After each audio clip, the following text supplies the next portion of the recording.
Praise the Lord. கர்த்தருடைய நாமம் மகிமைப்படுவதாக. நாள்தோறும் நம்முடைய வாழ்க்கையில் அநேக நெருக்கங்கள், போர் போன்ற சூழ்நிலை நம்மை நெருக்குகிறதாக இருக்கிறது.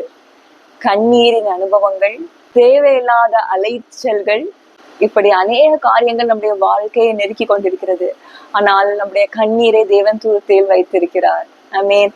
நம்முடைய அலைச்சல்களை தேவன் அறிந்திருக்கிறார்.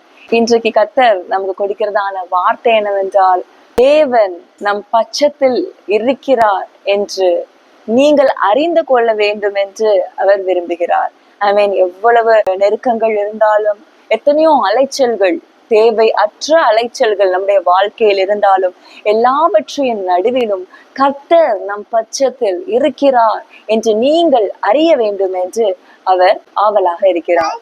ஆமென். நீங்கள் பயப்பட்டு இருக்கின்றதான இந்த வேளையில் நீங்கள் செய்ய வேண்டியது என்னவென்றால், கர்த்தரை நம்ப வேண்டும். ஆமென். நெருக்கப்பட்டு ஒடுக்கப்பட்டு இருக்கின்ற இந்த நேரத்தில் கர்த்தரை நம்புங்க. நாம் கர்த்தரை நம்பி இருக்கும் போது பயம் என்கிறதான ஒரு காரியம் நம்முடைய வாழ்க்கையில் இருக்காது. இந்த சங்கீதக்காரர் கேட்கிறவராக இருக்கிறார். இந்த நாளிலும் சற்று கர்த்தருடைய வார்த்தையை சார்ந்திருங்கள். சூழ்நிலை எப்படி இருந்தாலும் நான் கர்த்தரை நம்புகிறேன், கர்த்தர் என்னோடு இருக்கிறார், என் அலைச்சல்களை கர்த்தர் அறிந்திருக்கிறார், என் கண்ணீரை அவர் துருத்தியில் வைத்து பலன் தருவார் என்கிறதான நம்பிக்கை, கர்த்தர் மேல் உள்ள நம்பிக்கையை இந்த நாளில் அதிகப்படுத்துங்கள்.